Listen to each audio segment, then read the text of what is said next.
Hola, a continuación nuestro grupo conformado por Pamela Albán, Melanie Higuera, Emilia Gutiérrez, Ana María Miño y quien les habla, Raquel Játiva, vamos a tratar sobre endocrinología, qué es, qué elementos contiene, qué glándulas son parte de esto, qué hormonas secretan estas glándulas, a qué órganos llegan, qué funciones tienen. Entonces empecemos.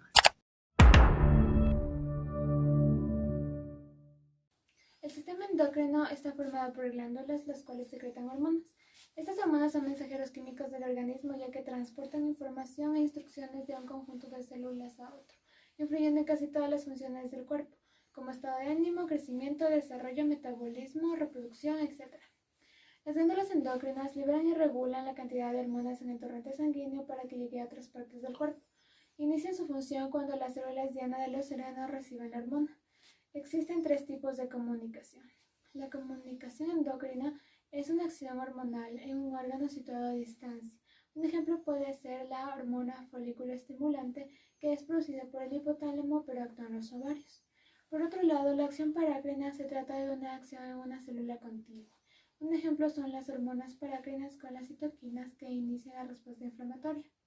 La acción autocrina es una variación del sistema paracrino y se da cuando la hormona actúa en la misma célula que se sintetiza. Un ejemplo puede ser las prostaglandinas, que controlan la presión arterial, contracción de músculos lisos y otros procesos internos de los tejidos donde se producen. Se compone de 7 glándulas, el hipotálamo y la hipófisis. Ambos se encuentran en la base del cráneo. El hipotálamo une el sistema endocrino con el sistema nervioso, mientras que la hipófisis se le suele llamar la glándula maestra. Las hormonas que fabrica la hipófisis controlan otras muchas funciones y otras glándulas endocrinas. La glándula tiroides se encuentra en la parte frontal del cuello bajo la nuez de Adán. Esta fabrica hormonas que controlan casi todas las células del cuerpo y también el metabolismo. Las glándulas paratiroides son 4 pequeñas glándulas situadas en el cuello tras la glándula tiroides. Controlan el calcio en sangre con ayuda de la calcitonina. Las glándulas suprarrenales son 2 y están situadas en la parte superior de cada riñón. Estas glándulas regulan el equilibrio entre agua y sales del cuerpo. También fabrican epinefrina, la cual aumenta la frecuencia cardíaca en situación de estrés y estimula la dopamina. La glándula pineal, también llamada epífisis, situada en el diencéfalo. Su principal función es la secreción de melatonina, la cual es importante para el sueño. Las gónadas son células reproductoras, es decir, ovarios y testículos, y estas segregan hormonas sexuales. El páncreas es una glándula plana y larga que se encuentra tras el estómago de manera horizontal. Fabrica y segrega insulina y glucagón, las cuales controlan el azúcar en sangre. Bien, yo voy a hablar acerca de la hipófisis y el hipotálamo, además de todas las hormonas que estas van a secretar. Pero comencemos con la hipófisis. ¿Qué es la hipófisis? La hipófisis o glándula pituitaria es una glándula pequeñita, de alrededor de 1 centímetro de diámetro, que va a pesar entre 0,5 a 1 gramo. Se sitúa en la silla turca, que como podemos recordar en nuestras clases de anatomía, está situada en el hueso esfenoides. Cabe recalcar que la hipófisis se va a unir al hipotálamo mediante el tallo hipofisiario. ¿Cuál es la función de la hipófisis? La hipófisis lo que va a hacer es secretar hormonas que regulen y estimulen a otras glándulas, tales como la tiroides, el páncreas, entre otras que ya vamos a hablar a continuación. Dicho esto, la hipófisis va a intervenir en funciones biológicas fundamentales de nuestro organismo. La hipófisis se va a dividir en dos. En el lóbulo anterior, que también lo vamos a llamar adenohipófisis, y en el lóbulo posterior o neurohipófisis. La adenohipófisis va a secretar 6 hormonas en total, mientras que la neurohipófisis solo secreta 2. Pues bien, ahora entre las hormonas que son secretadas por la adenohipófisis van a estar la hormona de crecimiento, que como su nombre ya nos indica, va a estimular el crecimiento del todo el cuerpo mediante su acción sobre la formación de proteínas, la multiplicación y también la diferenciación celular. La corticotropina estimula la síntesis y secreción de glucocorticoides y andrógenos por la corteza suprarrenal. De ahí tenemos la tirotropina, o también llamada hormona estimulante de la tiroides, que controla la secreción de tiroxina y triiodotirotina por la glándula tiroides. A su vez, estas hormonas regulan casi todas las reacciones químicas intracelulares que se dan en nuestro organismo. Luego tenemos a la prolactina, que estimula el desarrollo de las glándulas mamarias y la producción de leche. Luego tenemos la hormona folículo estimulante o estimulante del folículo, que induce el crecimiento de los folículos en el ovario y la maduración de los espermatozoides en las células de Sertoli de los testículos. Por último tenemos a la hormona luteinizante, que va a estimular la testosterona en las células de Leydig del testículo, estimula la ovulación, la formación del cuerpo lúteo y la síntesis y secreción de estrógenos y progesterona en los ovarios. Por otro lado vamos a tener a las hormonas secretadas por la neurohipófisis. En el primer lugar tenemos a una que ya conocemos bastante, que es la vasopresina o también llamada hormona antidiurética. ¿Qué es lo que hace? Recordemos que esta va a controlar la excreción de agua en la orina, con lo que va a ayudar a regular la concentración hídrica en los líquidos corporales. Luego tenemos a la oxitocina, que contribuye a la secreción de leche desde las glándulas mamarias hasta los pezones durante la lactancia. Interviene también en el parto al final de la gestación. Hablemos un poquito más de la adenopófisis. La adenopófisis va a contener diversos tipos celulares que van a secretar y sintetizar hormonas. Cabe recalcar que va a existir un tipo celular por cada hormona formada. Se han podido identificar 5 tipos gracias al uso de tinciones especiales. En primer lugar tenemos a las somatótropas, que secretan la hormona de crecimiento. Estas células son las más abundantes, puesto que constituyen del 30 a 40% del total de las células adenohipofisiarias. También las vamos a llamar acidófilas, puesto que estas se tiñen intensamente con colorantes ácidos. Luego tenemos a las corticótropas, que secretan la corticotropina y constituyen el 20% del total. Cada una de las 3 restantes representan únicamente del 3 al 5% del total, las cuales son tirotropas, que secretan tirotropina, las gonadotropas, que secretan la hormona luteinizante y también la hormona folículo estimulante. Por último tenemos a las lactotropas, que secretan prolactina. Ahora de vuelta con las hormonas neurohipofisiarias. Se cree erróneamente que las hormonas neurohipofisiarias son producidas por la neurohipófisis. ¿Pero por qué esto está mal? Está mal porque estas hormonas van a ser sintetizadas por cuerpos celulares provenientes del hipotálamo. Estos cuerpos celulares corresponden a neuronas muy grandes llamadas neuronas magnocelulares, ubicadas en los núcleos supraóptico y paraventricular del hipotálamo. ¿Pero cómo son transportadas? Las hormonas van a ser transportadas desde el hipotálamo a la neurohipófisis mediante el axoplasma de las fibras celulares. La secreción de las hormonas hipofisiarias va a estar regulada por señales hormonales o nerviosas procedentes del hipotálamo.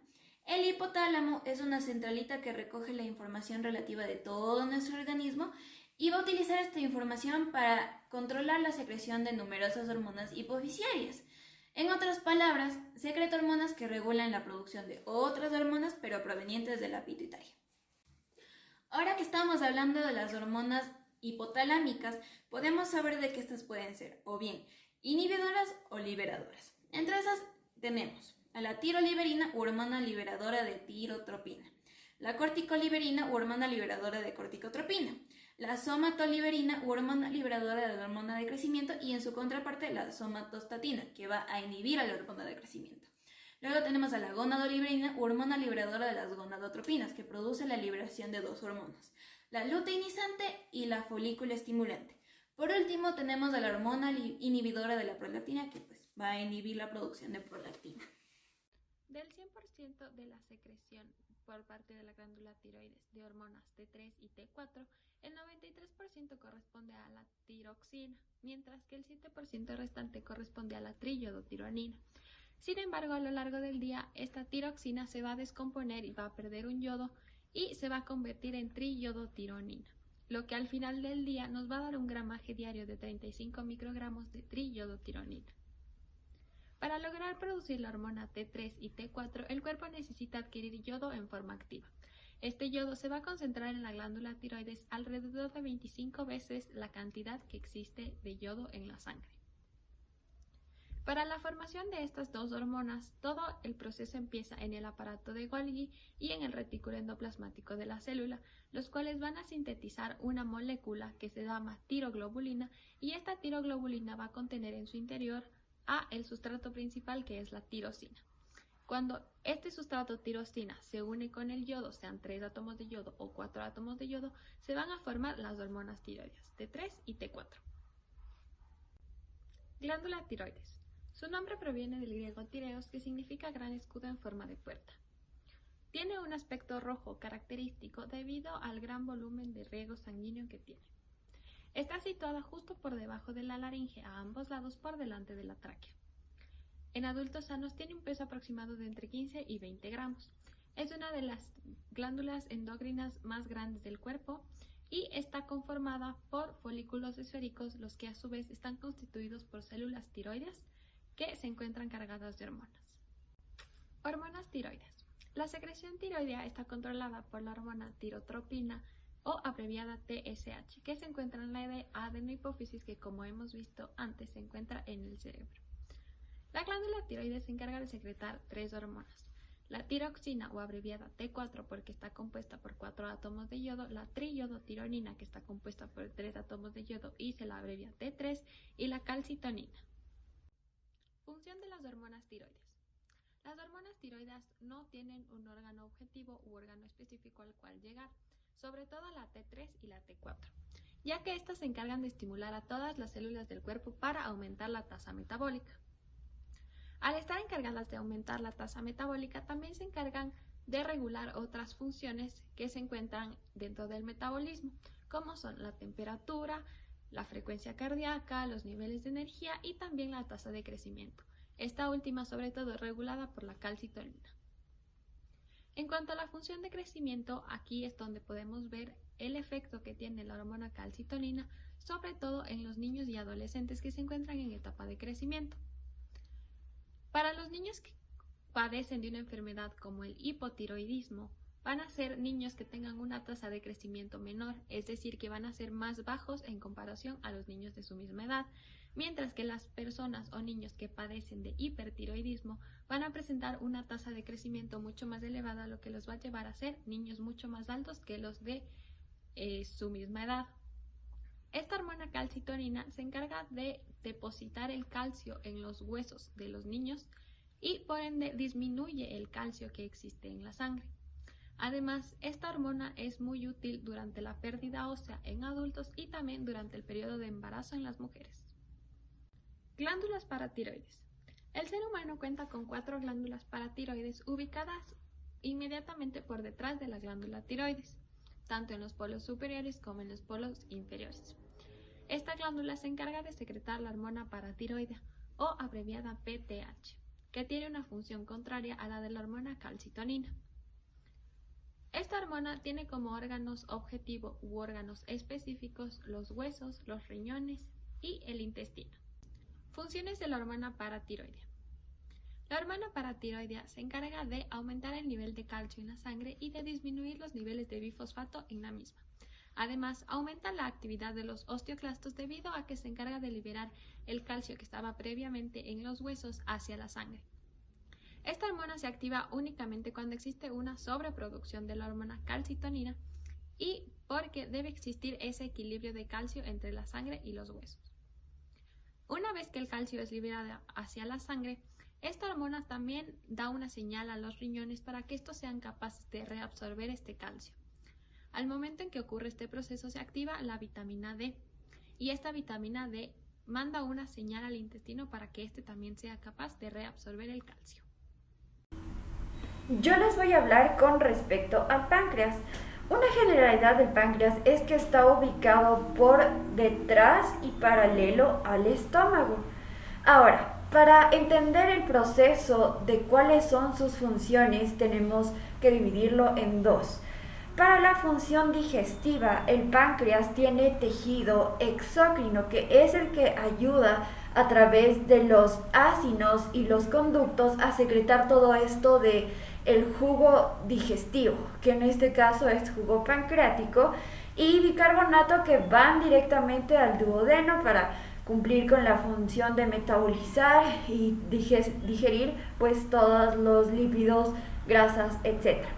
Ahora, para hablar de la función hormonal tenemos que ir a la parte de tejido endocrino del páncreas. Este cumple su función gracias a los islotes de Langerhans, que están compuestos por células alfa, beta y delta. Estas células ayudan a la producción de hormonas como la insulina y el glucagón, que van a ser direccionadas directamente al torrente sanguíneo. Ahora voy a hablar de la insulina y el glucagón. La insulina está secretada por las células beta que corresponden al 60% de los islotes de Langerhans que había mencionado antes, y el glucagón, por otro lado, está secretado por las células alfa que corresponden al 25% de estos mismos islotes. En cuestión de la función, la insulina lo que hace es atraer a la glucosa dentro de las células para el control del metabolismo de los hidratos de carbono. Lo que hace el glucagón, por otro lado, es incrementar la síntesis y liberación de esta glucosa desde el hígado a los diferentes líquidos corporales. ¿Qué pasa si hay una ausencia? Si hay una ausencia de insulina, tenemos lo que es una hiperglucemia. La hiperglucemia es que hay altos niveles de glucosa en la sangre porque si no está la insulina, que es la que atrae a toda esta glucosa dentro de las células, pues va a quedarse ahí, y es por eso que este es un signo de diabetes. Ahora, si hay una ausencia del glucagón, es una hipoglucemia porque hay niveles muy bajos de azúcar, de glucosa en la sangre. Entonces, la insulina y el glucagón son opuestos. Lo que aumenta el uno lo disminuye el otro, lo que estimula uno lo inhibe el otro.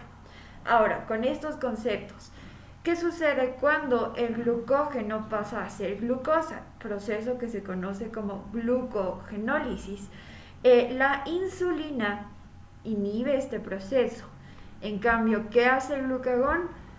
Lo estimula. Ahora, ¿qué pasa cuando el proceso es al revés? Cuando la glucosa 1P pasa a ser metabolizada para ser glucógeno, lo que sucede es exactamente lo mismo. La insulina inhibe este proceso y el glucagón lo estimula. Ahora, hablando de la síntesis de glucógeno, en este factor la insulina es la que estimula y el glucagón el que disminuye. Pero regresando a esto de la glicemia, que es la cantidad de glucosa en la sangre, ¿qué es lo que pasa con la insulina? Si la insulina disminuye la cantidad de glucosa en la sangre, porque ya entendimos que es la que hace que esa glucosa entre a las células, el glucagón lo que hace es aumentarla. A continuación les voy a hablar sobre las glándulas suprarrenales. Estas se van a localizar en la parte superior de cada riñón y está compuesto de dos porciones, la corteza suprarrenal y la médula suprarrenal.